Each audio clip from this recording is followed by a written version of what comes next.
Welcome to the Fire These Times, the podcast bringing you conversations at the intersection of politics, culture, and the environment. I'm your host, Joey Ayoub, and today we'll be talking to Andrew.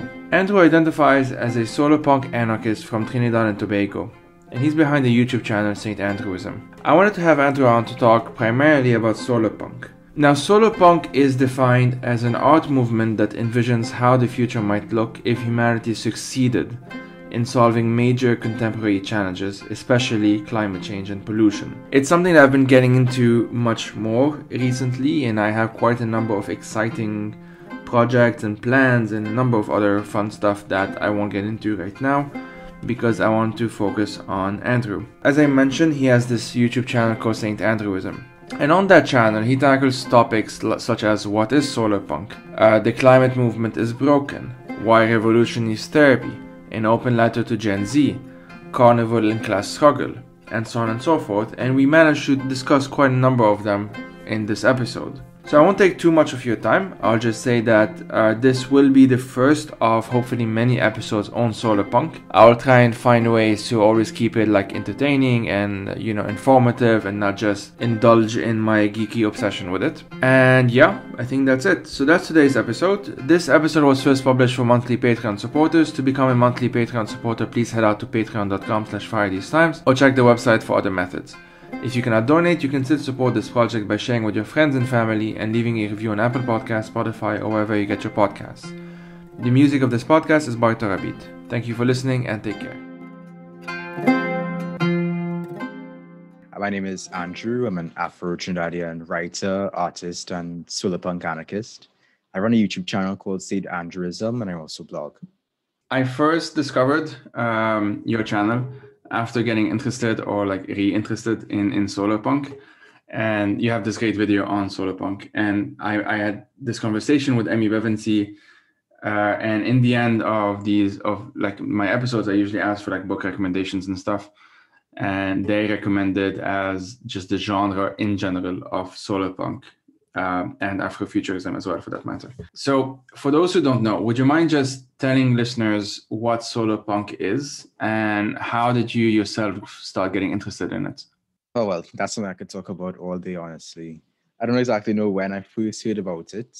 I might have been on Tumblr or DeviantArt, but I just remember when I did find it, I got hooked very quickly. It's like, give me all the art you can get. It's really Solarpunk is kind of a fusion of art and politics. Although it's primarily art, it starts to shift more towards politics the more you dive into it. It's a bit of a literary genre as well because it derives from the whole cyberpunk thing. And it influences different media as well. Well, retroactively, I suppose, because people often reference the Miyazaki movies like Spirited Away and Castle in the Sky as potential examples of solarpunk. And of course, Ursula K. Le Guin's books like The Dispossessed. But yeah, it's a vision for the future that's based on sustainability and autonomy and social justice.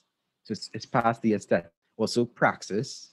So like I said, it kind of started with art, but it quickly moved to community and getting into a relationship with the earth and with the land, and a lot of various stripes of socialists also kind of adopted it to fill in the gaps and the pitfalls of the modern environmentalist movement, sort of rethink our approach to sort of things.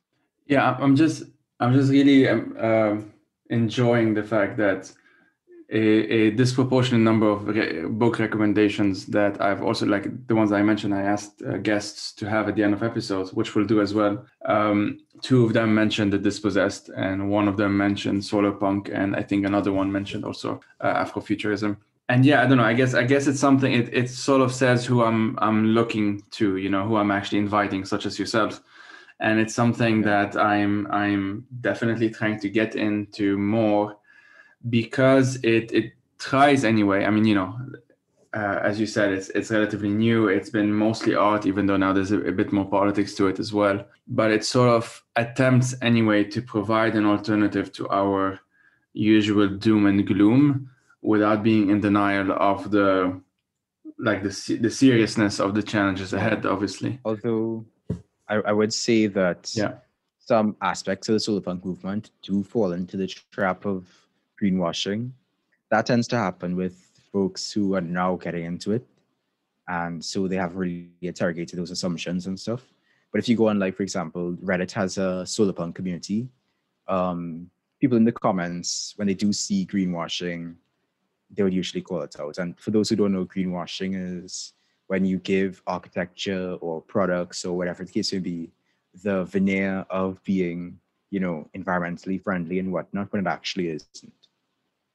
So, that is an issue that does exist among sort of newbie solar punks, but it's an issue that's being addressed. Absolutely. And thanks for that as well. And so, like, you introduced it pretty well. And so linked to Solarpunk, which you also mentioned briefly, is like the idea that the way we talk about the climate and climate change and the climate emergency and all of that, the climate crisis is pretty broken. Not just in the sense of like not thinking of alternatives to capitalism as frequently as we should be doing by now, but also in the sense that the climate movement itself, at least the most vocal one, has only fairly recently started taking seriously matters such as social justice, indigenous rights, environmental racism, and so on and so forth. I know this, even as I say this, is a bit contentious because, you can easily argue, well, that's a specific climate movement in the West, which is more than fair enough, but it has dominated. Sure, because they have the social capital and media influence to sort of permeate. So what's your argument as to for why the climate movement as of now has been broken? And how do you see the latest trend, let's say, compared to the older ones, if that makes sense? So I'm going to be responding to the first question first with the issues of the environmentalist movement. Mm-hmm. And my issues of the environmentalist movement also sort of apply to people who I would say should know better, people on the so-called left. And that is, I think people are a bit lacking in their material analysis of what's going on with climate change. There's a recognition that climate change exists. I don't think people are like really diving into to materially sort of analyze what is happening, because it's happening right now across the world. Climate collapse is occurring, but people don't really understand it in all its complexities. A lot of people believe that it can be reformed away, or even that it can be revolutioned away for those who go that route. But I think there isn't enough emphasis placed on the fact that a lot of those tipping points have already been tipped, and our task is addressing those and preparing for the consequences of those, and adjusting our sort of vision for the future in a more realist light. Like, we may not be able to make it to space, we may be able to suggest, after a long, arduous process, renew our relationship with the Earth rather than continuing to destroy it. A lot of people, I think, believe that we're going to be able to maintain certain lifestyles despite the climate collapse, when so much of the way we live, is predicated on the destruction of the Earth. And I basically, to put a long story short, I think people don't grasp how deep the issue is and how radically things are going to need to change. And could you repeat the second question? Sure. I think it's fair to say anyway that there has been a growing awareness or trend or whatever we want to call it within that movement, broadly speaking, especially with like younger folks, Gen Zers, I would say, that, applying a more intersectional lens to the issue. Although I do think that fundamentally, I do agree with what you just said, that there's also there's still a sense that we can quote unquote stop it, rather than we can reduce its impact and we can make it less deadly, as opposed to what we're currently still doing. But there is a problem with the notion that we're just, it's just a matter of changing policy today and therefore it's going to stop it. Putting that aside, there is definitely a growing sense that, or at least from my standpoint, from what I can tell, that matters such as like social justice, indigenous rights, even like environmental racism, these things are at least slightly more addressed within the younger side of the climate movement than something that, well, that I had ever seen before, for that matter, if that makes sense. Yeah. Yeah. At least that's starting to build. Of course, there's still some elements of ignorance and whatnot. But I do what I Certainly. can, and people do what they can to sort of raise that awareness of what's going on. Mhm. Because I mean, the wisdom that exists in indigenous cultures and their relationships to the land is wisdom that we are going to need to apply. If we're not going to look to technocratic geoengineering solutions, they're not going to see the day. In fact, they could quite potentially make things worse. We're going to have to look at how we can sort of scale back our lifestyles, learn from, through an intersectional lens, learn from these cultures how we can best relate with the environment in a more sustainable and healthy way, and how we could design our lives and our society in a more healthy way. Yeah, it's actually something that I did a couple of episodes. One is upcoming, one already came out. So the first one was on how to limit global warming to 1.5 degrees Celsius. And it's this scenario, like a societal transformation scenario, as they called it, by Kai Kuhnhem and Linda Schneider. I mean, they were two of the co-authors of that paper. And the idea really is that the consequences are here with us already, but they would likely not impact. I mean, we know this for a fact that they will not impact everyone in the same way, at least not in the short term. Yeah, definitely. In the long term, it's a bit less understood. And I can tell you, like, from a small parenthesis, that, as you know, from as someone who lives in Switzerland, I can definitely say that many people, probably most people, still don't think that this is going to affect them directly, even though maybe the rational part of, like, they may know it intellectually, but not in any deep way, let's say. Yeah. I think that's something that's definitely an issue. There's sort of a disconnect between, what is, the facts, and people's, I guess, emotional reckoning with what is. Yeah, definitely. Recently, there was a national vote on whether to have a trade deal with Indonesia, which was being opposed by, well, among other things, environmentalists pointing to the devastating palm oil plantations in Indonesia. And most people still voted to allow that trade deal, because at the end of the day, when everything is about, quote unquote, the economy, this is something that, okay, I'll just say it this way, because it's a frustration of mine. It's something that's a recurring theme even on this podcast. What we call the economy, what we call, like, basic models of economics, tend to not take into account any other economics other than what you might call either neoliberalism or even, like, old school capitalism. And it's something that you can really, really see in the way the attitude from the Swiss government towards even the pandemic. It only took now, and I think actually we're recording this on March 13th, and basically in a couple of days is when testing will be available and free in Switzerland. So that's an entire year into the pandemic. Seriously? Yeah. Wait, so testing is now opening up in Switzerland? Yeah, now it's accessible. Before, you could do it by, if you have insurance, the insurance will cover it. But I see. Before that, and that was a recent thing, I think, as of November 2020. Before that, you can only get testing if you had actual symptoms. So there was no preventative measure, really. Switzerland, it's a big case study now as to how not to do things, and that's right. I think. I mean, locally we had free access to testing. Yeah, so that's quite shocking to me. Well, yeah, I think it's shocking to many people. Unfortunately, I don't know if it will be shocking to, like, people who live here. Unfortunately, it's just a big problem. And so I'm trying not to rant too much about it, but it's something that for me just symbolizes, like, just that, and how people tend to vote. It is changing with the younger generation as well. Like, that there's a very clear generational trend, very similar to, like, stuff in the UK or France or other places in Europe.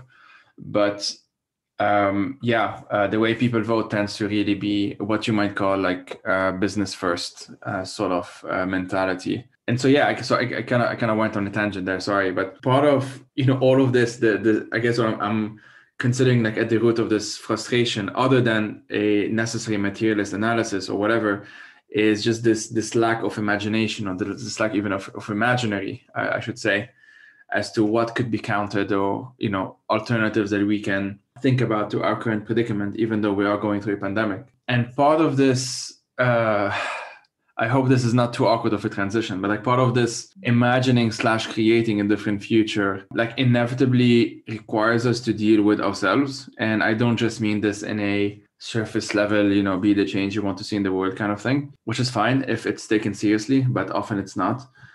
But rather like I guess I'm just acknowledging that we may bring baggage, if you see what I mean, to revolutionary settings, which could do more damage than good. So let me just explain myself, if that's okay. I come from an activist background. I have almost a decade now of being on the streets, or following people who are on the streets, or friends of mine, or whatever. And it's just something that at some point becomes very obvious that in organizing spaces, for lack of a better term, or like in activist spaces in general, there tends to be a lack of acknowledgement that we are entering a space, let's say, with baggage. Like we're coming with something in our past, or in our present for that matter, concerns of ours, anxieties, what have you. When it's not recognized, I feel like that can actually take over necessary work for kind of more long-term transformative work, if that makes sense. You have a few videos. One that I'm especially thinking of is like, why does the revolution need therapy? And I'm guessing we can sort of add to that the other videos that you have on like the self-care being broken, which I think is a very similar argument to what I've been thinking of, or indeed your videos on like dealing with stress, even like philosophies of love. So I'll sort of throw them all back at you and ask, why do you think the revolution needs therapy? Another topic I could really spend a lot of time talking about, which is sort of why I have a lot of videos about it. The psychological prison, I suppose, was a concept that I first heard of, but sort of intuitively understood from an anarchist writer and former Black Panther named Ashanti Alston. I'd read his pamphlet on it, The Psychological Dimension, Childhood and the Psychological Dimension of Revolution. And he speaks about how, we are suppressed from our childhood and inculcated, or, sort of brainwashed into a sort of acceptance of our domination and sort of a paralyzation of our liberty. So he calls on people, and I concur, to ruthlessly question and criticize your base assumptions, to break out of these mindsets of capitalist realism, statist realism, workerism, patriarchy, ageisms, and all those assumptions and biases and modes of oppression that we sort of take for granted that we may not be integrating. And we end up perpetuating in our praxis, perhaps different under a different coat of paint or under different language. We still hold on to these attitudes and these gestures and these traditions that are actually feeding right back into the system. We end up losing sight of the world we want to create. And I think it's really sad. I've seen it happen again and again with revolutionaries, with historical figures, with activists who I know. I think it's very important to ruthlessly interrogate all that exists, to decondition yourself and to be open to constantly learning, not just from books, but from people and from people's experiences, and when digging into your own experiences as well. And I definitely talk about this as well in dealing with stress, because we are so stressed and overworked. Everyone's working or out of jobs and things. So we lose our time and we lose our life. And we need to have an understanding of how that is affecting us, how that's affecting our attitudes.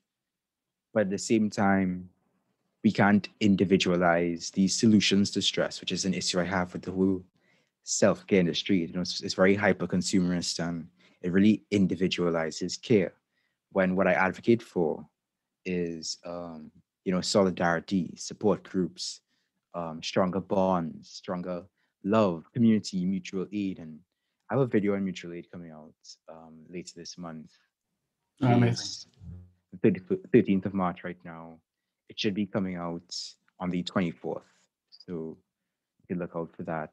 But I want people to realize that we can't look at individual or small scale solutions to these. We have to look at it sort of a community, look at this through a community lens.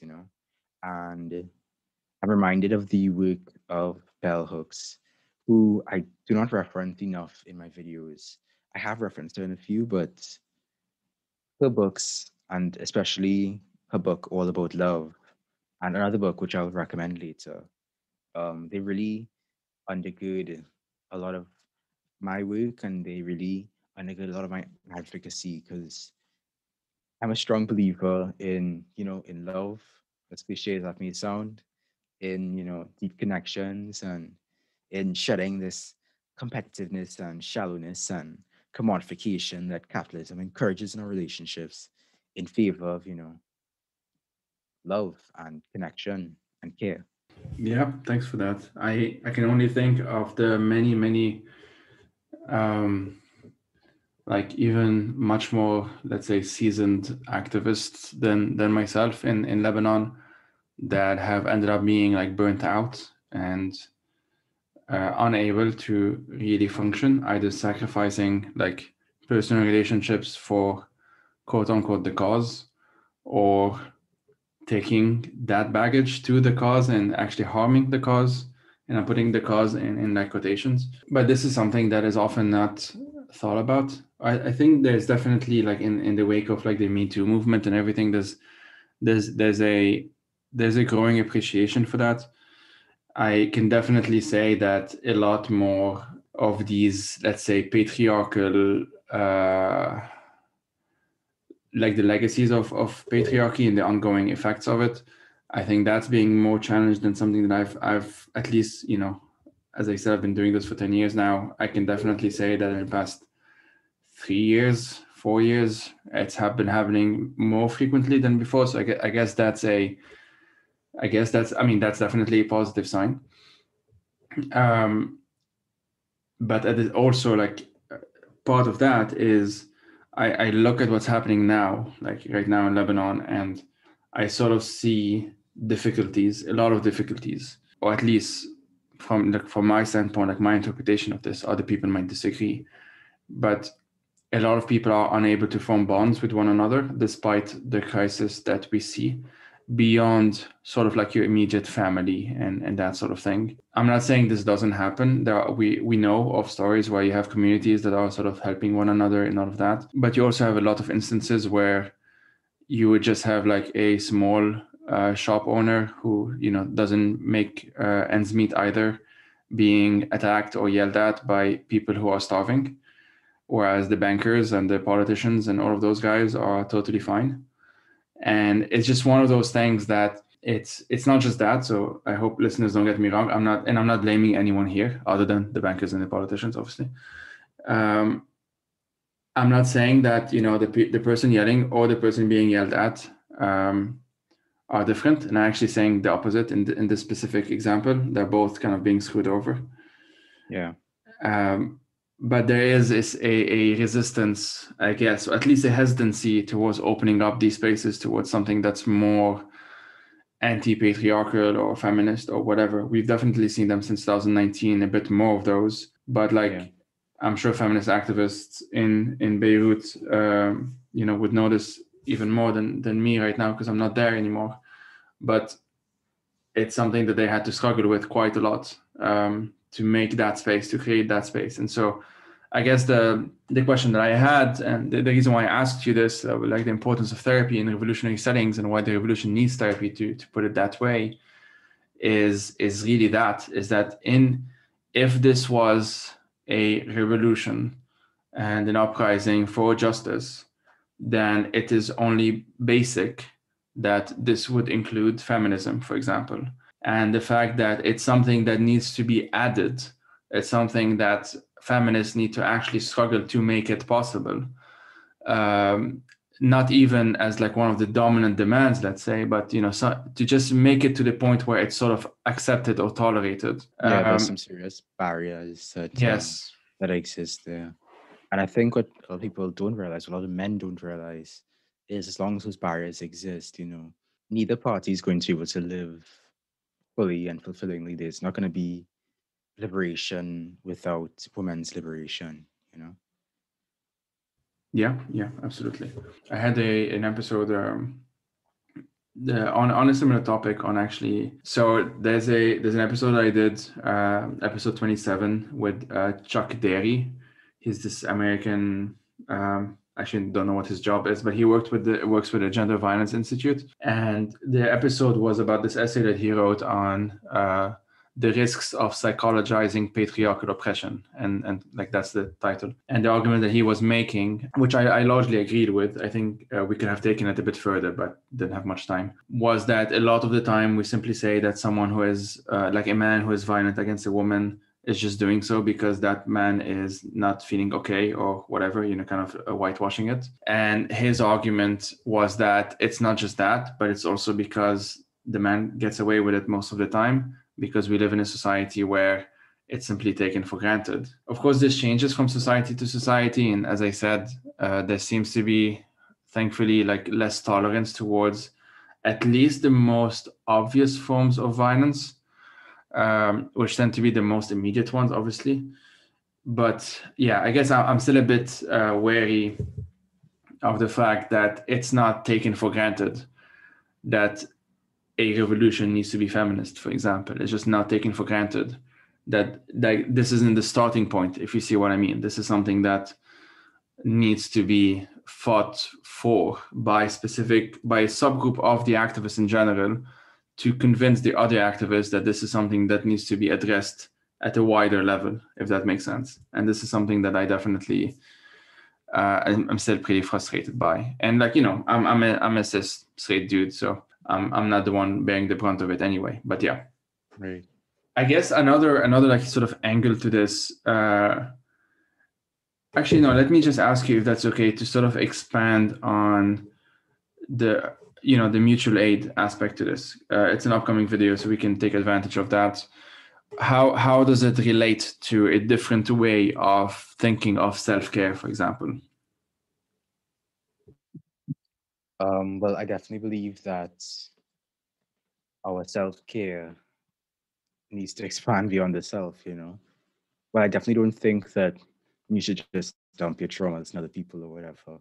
I do believe that your therapy, quote unquote, is not complete without um, integrating community and your social bonds and your friendships and whatnot. We are social creatures, and as such, we can't do this alone, you know, and that's a trick that capitalism plays in our mind, you know, that we are these atomized individuals and that ultimately we are all that we have and whatever, when the opposite is the case, you know, we are incomplete with our community.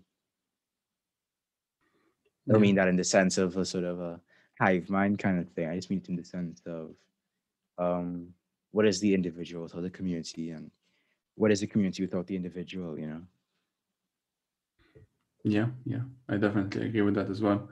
Amy Bevancy, a previous guest, had this like group in which they basically practice what they call like emotional anarchism, and the idea behind that is actually pretty similar to what you just mentioned. I mean, it's the same thing. It's putting mutual aid in practice and looking at ways of without like sort of denying the one's individuality, of course, seeing or exploring anyway how we interrelate with one another in a way that is usually, as I said, like not or yeah, it's usually not recognized in settings that from the so-called left or whatever that should anyway, or one would think more like obvious by now.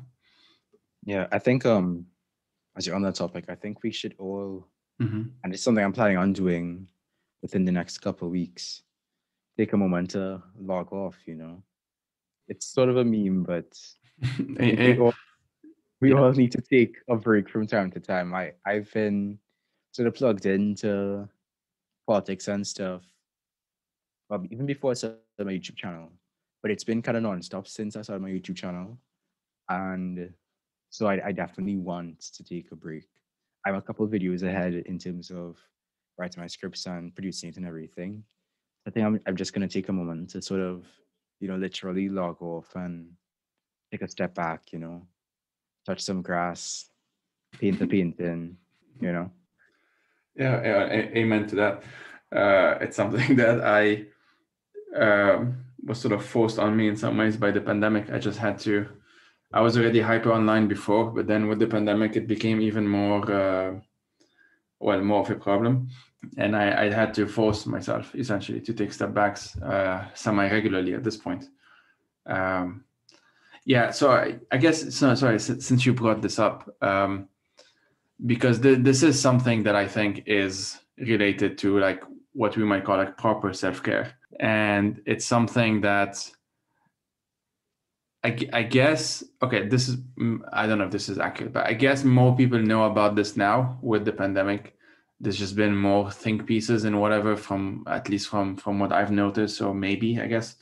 But the reason why I started thinking that way, at least in the past year or so, is that I've become very frustrated by seeing, or at the fact that I've seen a lot of people that I know, like either acquaintances or actually some close friends, act in certain ways online that I know is not them, if that makes sense. I know that it's so more like the persona they have online taking over.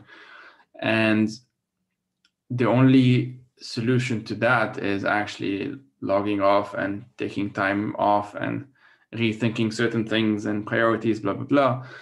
But it can be very easy to forget that if you're hyper online and if you're um, really following like the daily grind of like, I don't know how one would describe it, but this, you know, what Silicon Valley calls engagement and Yeah, it's all like of that. it's a real. It's almost like drugs. They have us like lab rats Yep. hooked on to these things. I mean, it's habits I'm still like struggling to break. Like I've tried to set this rule for myself. I don't jump onto Twitter until after lunchtime and that sort of thing. Because it's very easy to literally jump from social media to social media as soon as you wake up. You check Twitter, Yeah. check Reddit, you check Instagram, you check WhatsApp, you check so on and so forth. It's a drain on your time, and this doesn't help anybody. All the best work that you're doing, that you will be doing, and even beyond work, because I don't want to talk about work too much, but a lot of the best moments of our life, well, all the best moments of our life will not be, scrolling through Twitter. It'll be, connecting with our loved ones. And if we could sort of focus on that rather than arguing with first name bunch of numbers on twitter.com, we'd be better off for it. I agree with that. And I've mentioned I almost deleted Twitter a few months ago. Now, unfortunately, I have to keep it for work. And but I'm trying to find Likewise. yep, I'm trying to find a way to build a more long-term alternative. It's really not easy. Network effects are a real thing, and they're a big problem. But yeah, on that uh, on that topic, I would just say that like I would definitely have a lot of episodes on this because it's something that I'm still trying to think through and to go through. And I go through these experiments, basically is what I call them. I go through like, I tell myself, well, between this time and that time, I won't do this, or I will have like, I don't check anything in the morning. That's actually sacrosanct by now. I wake up at 5 a.m. and I just don't check anything before it's 8 or 9.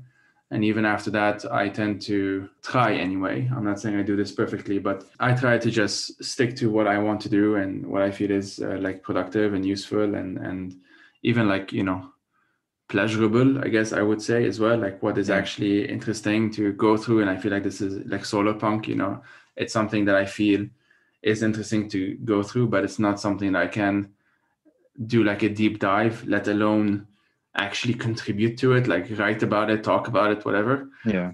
And I mean, without a step back in some way sometimes. yeah, I mean, that's another thing, right? We do, this is sort of an earlier point you're making, we do make mistakes, right? In terms of trying to set these rules for ourselves when it comes to social media and, technology as a whole. We make mistakes, and, I think it's very important, just as an aside, to forgive ourselves for those mistakes and to just be willing to, adapt and move forward rather than being like, damn, I broke my rule. I feel terrible. Let me keep scrolling. Yes, absolutely. And that's what I guess I would just emphasize that I have had and I still have some rules, but I break them a lot, and it makes more sense to me to keep them anyway and to sort of work on them and see which ones work and which ones don't, Yeah, than don't give spend up. exactly than spending too much time just feeling guilty that I just broke my own rule or whatever.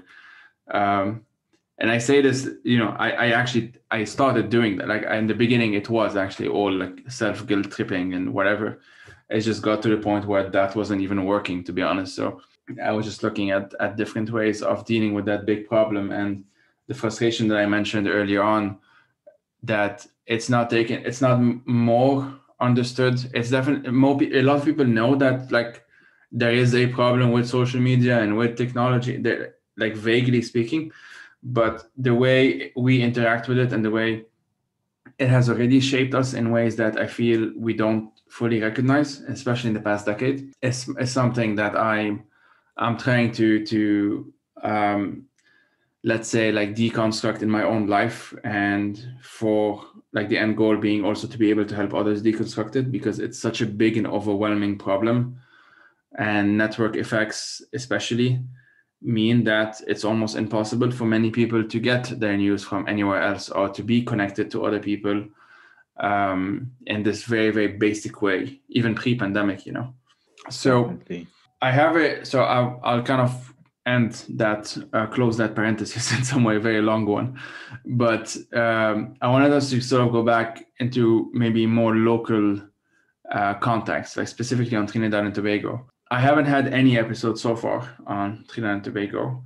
I would assume that the audience or like the listeners may know a bit, but probably not much.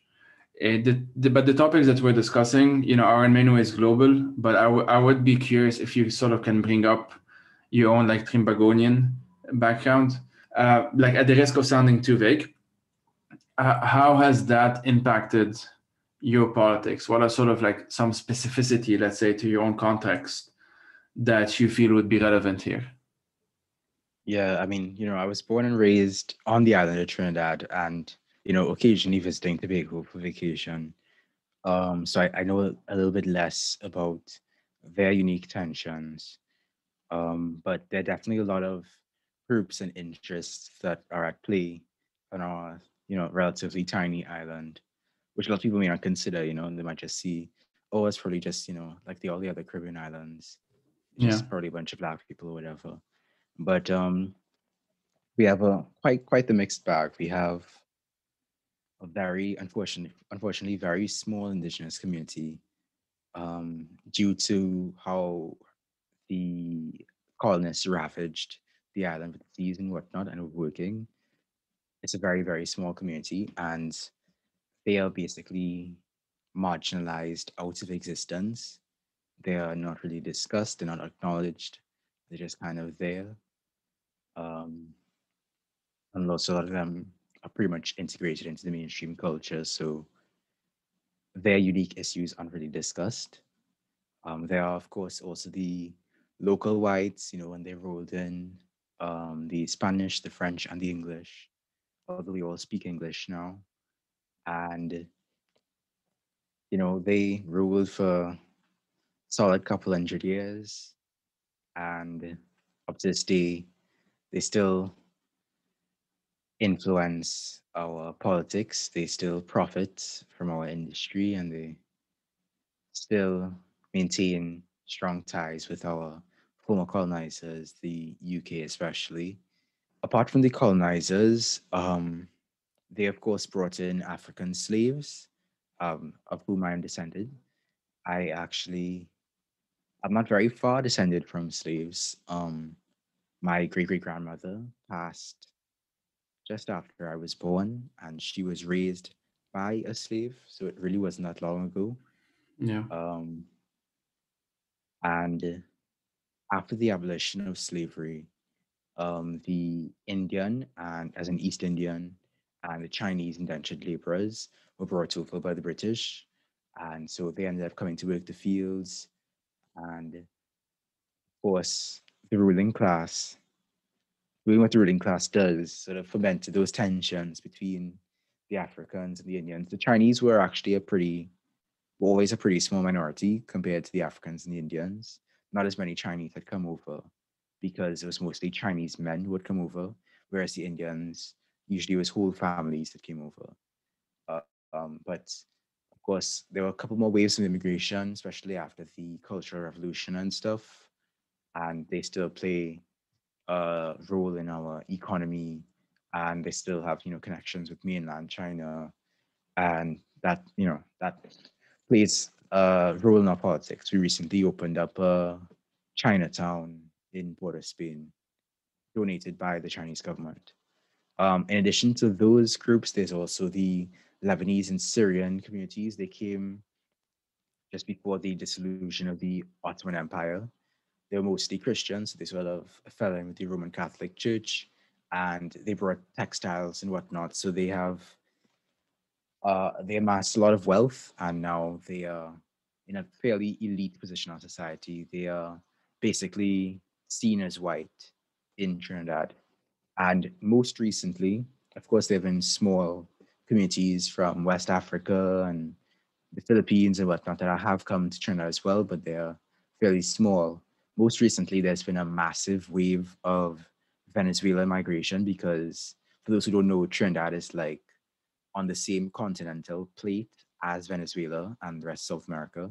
So we actually have a very small um, body of water between us and Venezuela.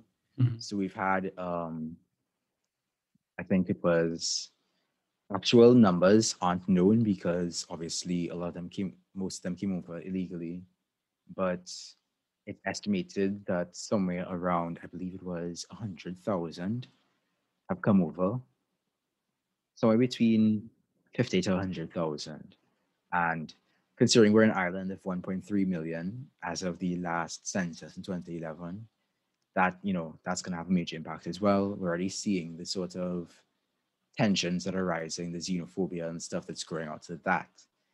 And of course, growing up, it's very easy to see the impact of colonialism on how it has shaped our nation. I mean, I myself, my mind was colonized pretty extensively because that's what it means to be a colonized subject.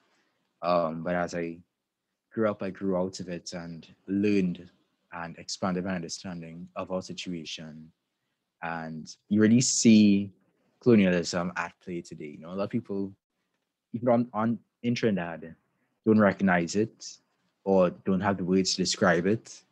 But it's very clear that we have not come that far, sorry, from the extreme class divides and divisions and government corruption and racism and colorism and all those things that were developed in the colonial era.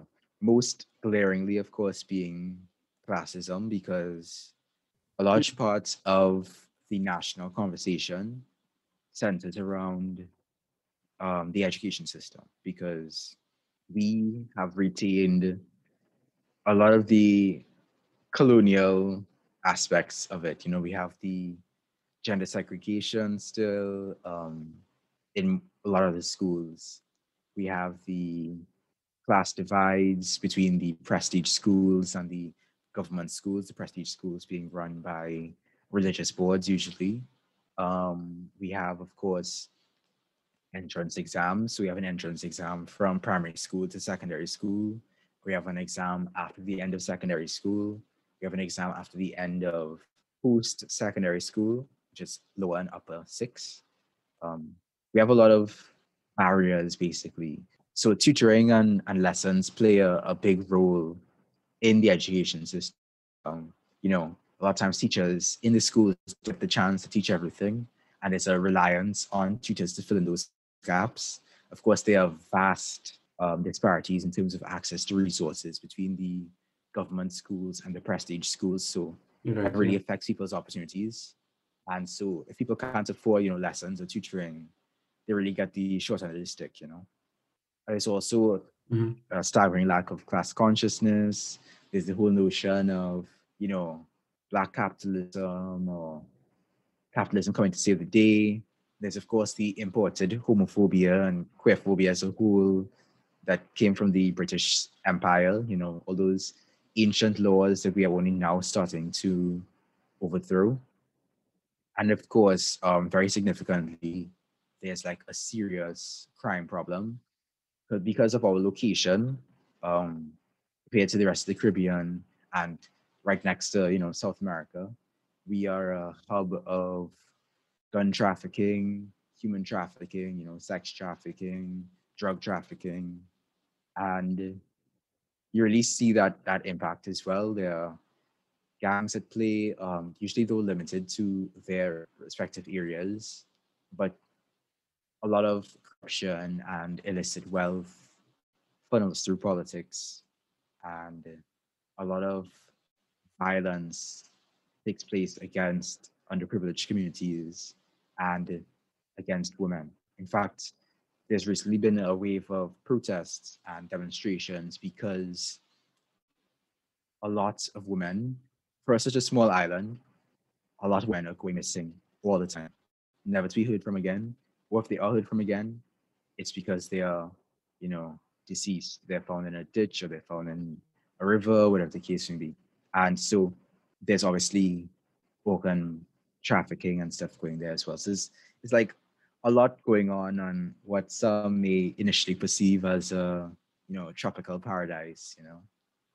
But we're dealing with a lot. Yeah. So I I went think. off in a bit of a tangent there, but Oh no, not at all. Thanks. that's sort of a summary on our condition right now. Yeah. No, thanks for that, and thanks a lot for also mentioning the Syrian Lebanese community as well. It's something that I definitely want to get into more. It's something that many people in Lebanon don't actually know much about, or in Syria. But I will hopefully dedicate more time to that. So, like, with everything you just said, and again, thanks for that. What might a a Solarpunk anarchist growing up in Trinidad and Tobago, see or experience something? I don't know if that makes much sense. Maybe you will be repeating yourself. I don't know. But like, what see what I'm trying to get at? Like, the specificity of your context. So okay, I'll explain that by just mentioning my own background. Because I grew up in post-war Lebanon, I'm both like fine-tuned to like sectarian rhetoric, but at the same time, I up until recently was not fine-tuned to racism or classism or xenophobia or sexism, etc., because for the most part, these are not things that were dealt with in my environment, in my world, let's say. Right, right. It's something that I, unknowingly or knowingly, basically benefited from, just due to the structures that exist in post-war Lebanon. So, like, on the one hand, I could be fine-tuned to one thing, but less so to something else due to the specific nature of where I grew up and when I grew up. The two are very important. Like, you're a certain age, you're growing up in a certain context at a certain time, etc., etc. Would you say that has affected your affection, let's say, towards solarpunk anarchism in any way, if that makes sense? Yeah, I mean, we definitely have a lot of, well, being on an island, of course, there's that consciousness of the looming threat of climate collapse. Right. Although, like, compared to other Caribbean islands, we tend to escape like the intense hurricanes and stuff because the path of the hurricanes tends to avoid us entirely. We still do face, tropical storms and depressions, and people's homes get flooded, and landslides. And even right now, we're supposed to be in the dry season, and the rain has been basically pouring nonstop for like 2 days now. And so there's definitely that aspect of it. The very clear impact of climate and climate collapse on our daily lives. I also see the failure of our infrastructure to respond to that, like the way our city, our capital city and stuff, Port Spain, has been designed. It can't really respond to that. And not just the infrastructure, but also the sort of structure of politics and whatnot, how incapable our government, as a global South nation government, has been to respond to this, and the way that they profit off of the continued corruption and continued extractivism that's taking place. And that's something I neglected to mention earlier. Trinidad is actually very oil rich. So as a result, we have a lot of oil companies and gas companies influencing our politics and extracting our resources. And we are about to see the tail end of that, the consequences of that, because the reserves dry up and the coffers run bare. In fact, we have a bit of a US dollar crisis in the country because we lack that currency at the moment. But yeah, having all those sort of financial and political tensions at play growing up, seeing classism at play as well, racism at play as well, those have all like influenced my perception of hierarchy and my perception of how we can address, the climate crisis. Seeing as well how, you know, businesses and religious groups have, influenced our education and our politics and whatnot. Seeing people fleeing the island, sort of a brain drain taking place, the inefficacy of our bureaucracy to sort of account for the wealth of potential that exists in our people, all those have influenced, my perception, as well as seeing the disdain that people tend to have for both major political parties, the PNM and the UNC. Um, that has also influenced things because it's very clear that no matter who's in charge, there's corruption taking place either way. And yeah, I mean, on a less sour note, we have some great culture, great music, great arts, great food, great festivals.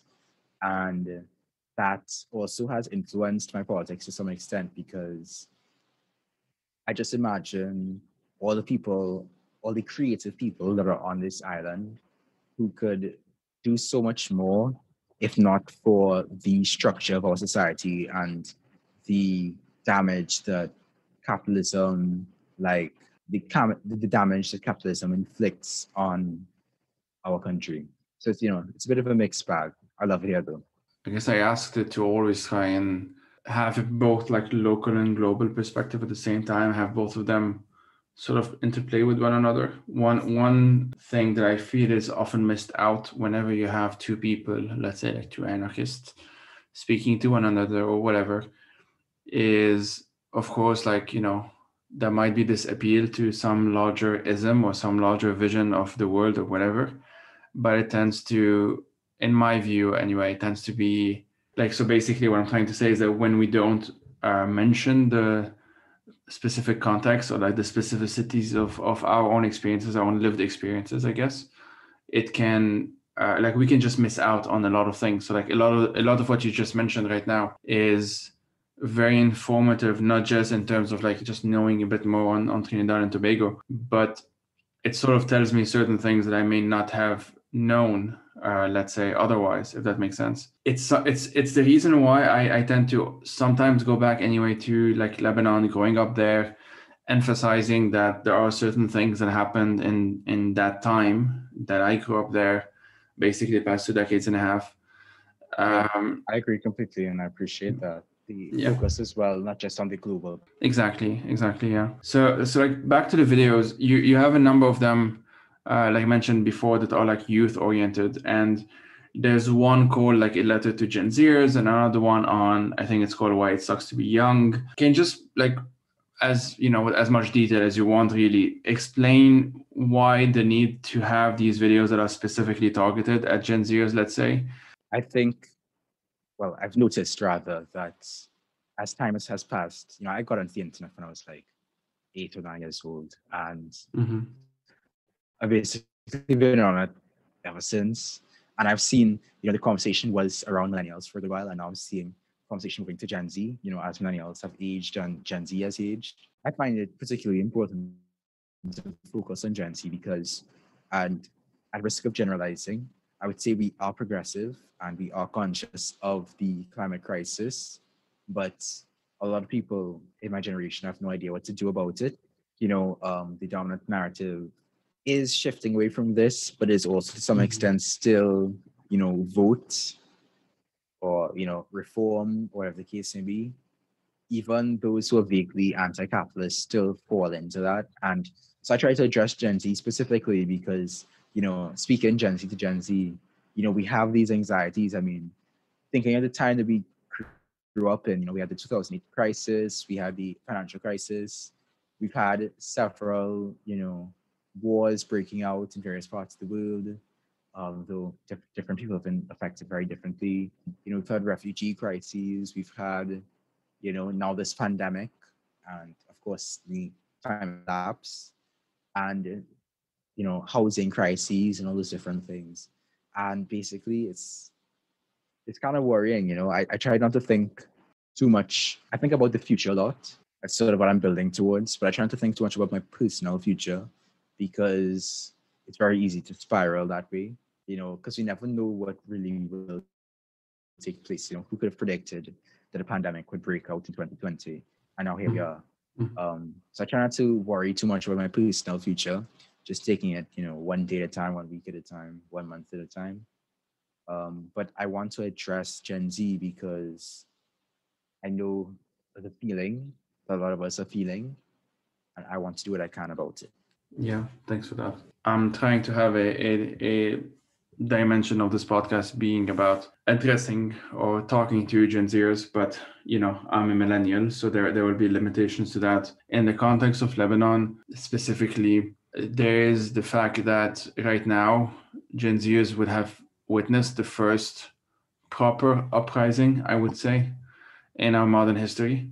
We did have one in 2015 that wasn't as large as the 2019 one and everything since then. And so I think basically many millennials, so like just thinking of the activists that I know and organizers that are more active than I am and still are, we went through a certain specific challenges and obstacles and whatever in the past decade that I feel could easily be, like the mistakes that we've made could easily be reproduced and remade time and time again because the structure is in place to sort of like simplify it a bit. But the structures in place encourage these specific narrow-minded priorities. So like one obvious one for me is the fact that whenever you have uprisings in Lebanon, well, you didn't have that many, but like at least the most recent one, for the most part, there is a complete, I guess you might call it like invisibilization of like Syrians and Palestinians and migrant domestic workers who are like from the Philippines and Ethiopia and Sri Lanka and other places. They tend to not be included in demands on the streets or in protests, or if they do participate, which is not common, they would do so without sort of making themselves too visible, if that makes sense. Right. And this is something that I feel is still an ongoing mistake and a weakness in the otherwise like revolutionary momentum and movement and everything. And I do want the ones coming after us, so like people who are now turning, I don't know, 17, 18, whatever, starting uni is usually how we like university is usually how we look at it in Lebanon. Not to have to also go through this entire exact same mistakes for the next decade. And that's something that I'm personally trying to tackle more directly than I feel people should have done when I was going through it a decade ago. Yeah, I think a mistake that a lot of movements make is not learning from the mistakes of the past. People are either ignorant of them, or they villainize or misunderstand past movements, or they co-opt and water down past movements, or they idealize past movements. There's not sort of a nuanced perspective on these movements of the past, what mistakes they made, what was effective, what wasn't, what did it achieve, what achievements ended up being failures in the long run, like what looked like successes at first and ended up being a failure. Like these sort of like, post analysis of movements can really help future movements. And a lot of my one of my videos that's coming out at the end of this month on the 31st, that actually is going to go quite deeply into like some of the past movements that have occurred and the mistakes that they have made, particularly related to the question of nonviolence and the role that nonviolence has played in movements. And so that's as much as I'll reveal for now. But I really, that's something that really frustrates me: the lack of openness to and desire to learn from the mistakes of the past and the successes of the past and move forward with those. I mean, I guess because people have been taught this very, it's different everywhere, but I think generally speaking, people have been taught a very liberalized version of history, a very sanitized version of history. And so I think it's important in whatever movements, whenever uprisings, as radicals, I suppose, as anarchists, as socialists, to bring that nuanced, far-reaching, complex sort of perspective. Even if the movement you're part of or the group you're part of doesn't end up identifying with necessarily your political label, having that label's voice in the movement can help to avoid certain pitfalls. And I think once you're friendly about it, you show people, of course, different uprisings have very different situations. But I'm assuming a sort of a mellow level of tension, you know, when dialogue is taking place, try to bring up mistakes we made in the past so people don't end up repeating the same errors. Yeah, absolutely. And for me, it's actually a crucial component of thinking about different futures. I guess again, the experience of Lebanon for me is a situation where, of course, in retrospect, and like I'm doing my PhD on something very similar, so I tend to think about this a lot now. But the lack of an understanding of the past, because in Lebanon the past is actually taboo due to due to the civil war. Because the civil war ended on the agreement, the Ta'if agreement that ended the civil war, ended with an amnesty law, which basically allowed all of the warlords to come out of it like with no consequences on them. And what that ended up doing is like they just got in power. So that their current government is still them for the most part. And that's like 3 decades on. The president, the speaker of parliament, both of them are in their 80s and they were former warlords during the war. Yeah, just to name 2 examples, but many of the others as well. And so there is, you can easily see why there's no incentive really to have any kind of reckoning with the past and with the crimes that were committed and the violence and the trauma and all of that. And in fact, I think it was the exact opposite that happened. In the 90s, we were sold the idea that the only way forward is basically capitalism. The privatization of... I heard, or at least I'd read, that Lebanon was considered the Switzerland of the Middle East. Yes, and the reason for that is that before the civil war, Lebanon had a laissez-faire, quote-unquote laissez-faire economy. So pretty market-oriented, or I shouldn't even say market-oriented, but a pretty business-oriented, pretty cooperation-oriented economy. And that sort of continued on. Well, during the war, you had a war economy that ended up happening. And then, but after the war, in the 1990s, you had the privatization of pretty much everything that was not destroyed during the war. Like one of the key aspects of capitalism, the inclusion of the commons. Exactly. So you had like the entire coast of Lebanon I think most of it is privatized, if not destroyed. You have, a lot of land reclamations to build new like hotels and, private marinas and that sort of thing. And the downtown of Beirut, which is historically known as El Balad, so like the country, which is a common Arab expression for downtowns usually in cities, is it basically doesn't exist. It's just a company called Solidaire. So people like I actually grew up saying like we're going to Solidaire now. Like it's just something that became associated with the company. Like the location of this historical place became the company. And this is for me something that is specific about Lebanon, but at the same time is a global story. We just have it in a different proportion. I think we just have more of it. So we don't have any public spaces. We don't have these things that other countries do have to kind of soften the blow, if you want, of capitalism. Whereas in Lebanon, we didn't have that something to soften the blow. And I think the only way I think many of my parents' generation, like our parents' generation, balanced all of this out is to sort of have a de facto policy of not thinking too much about the past, other than maybe our immediate family past or whatever, but nothing that would imply or involve a wider community. And that I think this is one of the barriers that the protests in Lebanon have by and large not managed to overcome, just because it's just so overwhelming. It's not easy. It's not something that's easy to tackle. With that in mind, this is a different pivot though, because I want to go back a bit to Solarpunk. That's something that makes me, actually excited often, and it's something that I feel is very, very interesting. I'm a recent arrival to the world of solarpunk, and I'm recent arrival to even like to Afrofuturism, even though I've known of Afrofuturism for some time now, but yeah, I haven't delved much into it that much yet, as much as I would like to anyway. But like in your view, like aren't there interesting intersections between solarpunk and Afrofuturism? Oh yeah, definitely. Solarpunk's aesthetics, they draw a lot from Asian and particularly Japanese styles, especially considering solarpunk first came out to the cyberpunk Right. genre. But it definitely takes a lot from that sort of African influence as well.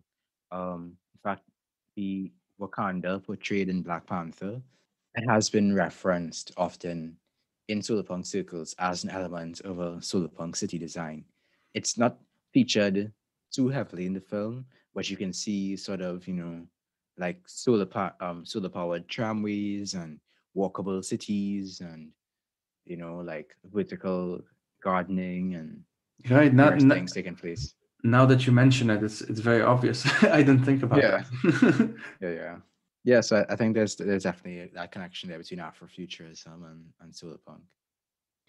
Awesome. Thanks for that. You have a cool video. So it's not directly related, but I wanted to bring it up anyway, on like radical carnival. And so before asking you to just explain that video on like carnival and class and colonialism and all of that, I'll just briefly mention a few like resources that I've personally found useful. So there's an episode of the You're Dead to Me podcast, which is pretty fun, with Dr. Melissa Ono George and Nathan Caton. I don't know how to pronounce the name, but anyway, it's on the Notting Hill Carnival in London, which of course started in Trinidad and Tobago and made its way to London, from what I understand. I will also mention a couple, like one TV series and one book that are not related, but I'll mention them anyway. There's a TV series called Small Axe by Steve McQueen, which looks into London's West Indian community between 69 and 82, and it's based on real events. And I also mentioned a book called The Black God's Drums by P. Jelly Clark. I'll include all of this in the blog post and descriptions, folks.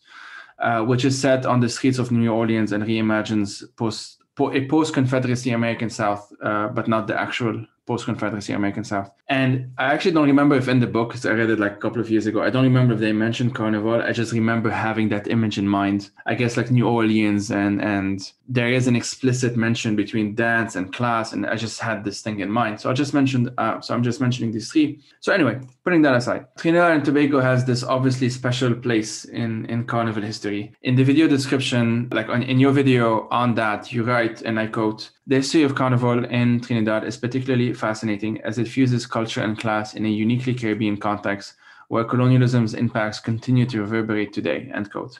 So can you tell us just a bit about it? Like, what is the link between Carnival, class, and colonialism? Yeah, I think that really ties into something you mentioned earlier, on discussions between anarchists and the need to not just look at the global sort of context, but also the specific, cultural context Mm-hmm. taking place. Because upon digging into the history of Carnival and stuff, I think, there are aspects of it that we can really draw from because Carnival was a rebellion, you know. Originally, it was brought over by the French aristocracy and bourgeois sort of class, and the enslaved were not allowed to participate in it. But after the end of slavery, the enslaved reclaimed it, and then they also added some seasoning to it. You know, so they added some the sort of West African music and instruments and Right. Yeah. that lyricism and different costumes and folklores and so on. So it went from being a gate kept upper class affair to being a lower class rebellion. You know, there'll be lyrics about the rulers at the time criticizing and cajoling them, and occasionally folks to be fetting on the streets and stuff playing carnival, and they would clash with the police and the military and whatnot. There would be, on a couple different occasions, riots that took place, most notably the Canterbury riot. And it's all stuff I go into in the video.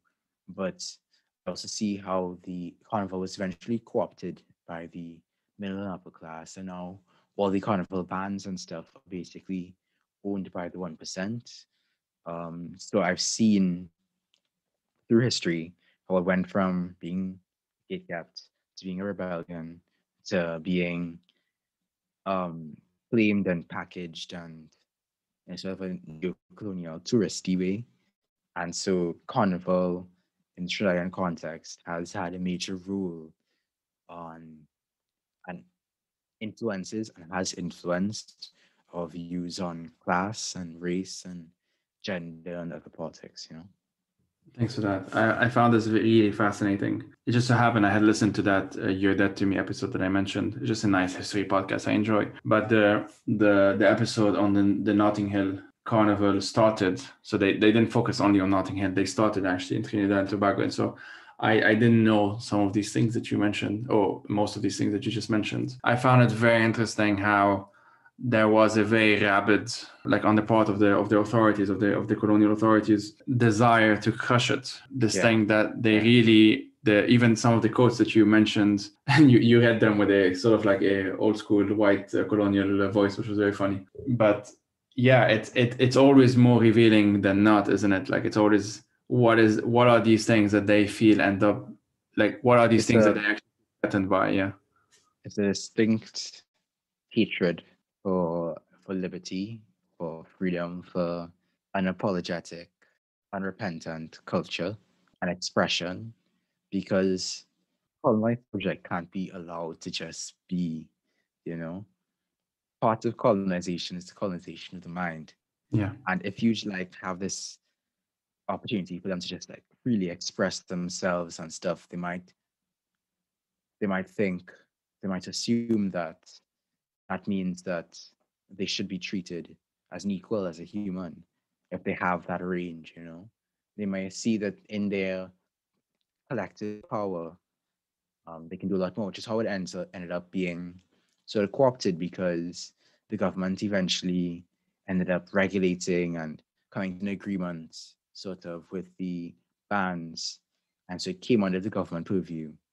And, you know, after we gained independence, it remained, you know, there's a government body that runs Carnival now. And as such, you know, what was once a bold declaration that, you know, we cannot be crushed, that no matter how much you try to, suppress us, you know, we will continue to express ourselves. Right. We Yeah. will be free. We will resist your colonization. You know, it ended up there's a government body that now runs Carnival, and I think what it really shows is that if they couldn't stop the colonized subject from being unabashed and free to express themselves and to resist that suppression of their agency and of their expression, um, they could at least, you know, try to control it and regulate it, which is exactly what they did. They ended up, you know, bringing it into the system. And I think if there was a conscious effort to keep it outside of the system, we may be in a different situation right now because Carnival kind of went from a revolt to uh, just a party. It was always a party, but there was that radical element to it, and now it's just Mhm. something that is run by our rulers and is almost like a limited window in which people can catch a break, because a lot of our economy is structured around carnival. There's the bands from the music industry to the bands and different band releases, and that's a whole nother subject. So I won't get too much into that. But it was just very interesting to me how carnival went from a rebellion against colonialism to part of the package of neo-colonialism and the tourism industry, and went from being a way for the working class to express themselves to basically being kept once again by the ruling class due to prohibitive expenses and such. Right. With all of that in mind, and this has been a very long and like fascinating conversation, what are three books that you would recommend and why, if that's okay? Sure, I would. I've recommended this several times before at several different times. I think everybody needs to read it, no matter what part of the world you're from, no matter who you are, you know. I think everybody needs to read The Will to Change Men, Masculinity, and Love by Bell Hooks. Um, I cried reading that book, and it's something that I want to return to ever so often because it has had such a tremendous influence on my understanding of patriarchy's impact on, you know, men's psyches, a lot of sort of anti-feminist types who don't recognize that, who think that feminists don't recognize the way that men feel in our society, the way that men feel pain and hurt in our society. But I think Bell Hooks addresses it in a way that is not only compassionate, but also doesn't baby the man that she's addressing. Even though she's addressing everybody, she doesn't attempt to soften the severity of patriarchy on non men, but at the same time, she has this sort of motherly energy to her in her writing, where she's able to reach those men who hurt others but are also hurt themselves, to sort of dig into themselves and address the impact of patriarchy on themselves and how they're impacting others. Another book I would recommend is The Ecology of Freedom by Murray Bookchin. It is, in my view, one of the most important texts of the 20th century, Mhm. um, especially considering the climate situation we are in. I think everybody should be reading it, whether you count yourself a socialist or not. I think he brings fresh analysis to the situation. And I think that if the environmentalist movement as a whole had picked up this book and had picked it up a lot sooner, I think we'd be in a very different place right now. We might be talking about just adaptation. We might be talking about, actually being able to solve the crisis, I think. Because he wrote this in the, I believe it was the ninth, mid 20th century. In the So 80s, while yeah. there was still some time, sorry, the late 20th century. So there was still some time, probably less time than if it had been earlier. But if we had taken some steps to address it now, we might be having a completely different conversation. So I think it's very important for all folks who care about the environment to read. And the last book I would recommend is, of course, Anarchy by Enrico Testa. I think it's just a very good introduction to what I and other anarchists believe. Obviously, it's a very old book. It was written, I think, in the late 19th century, but it's still a very, either late 19th or early 20th century, but it still is very applicable and very relevant today. So, yeah, I would recommend Will to Change, Men, Masculinity, and Love by Bell Hooks, The Ecology of Freedom by Mary Bookchin, and Anarchy by Errico Malatesta. Well, on that amazing note, Andrew, thanks a lot for your time. Thanks for having me. I really appreciate it.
The Fire These Times is made possible by supporters on Patreon. If you'd like to support through a monthly donation, you can head out to patreon.com/firethesetimes. And if you want to explore other options, you can do so by checking out the website.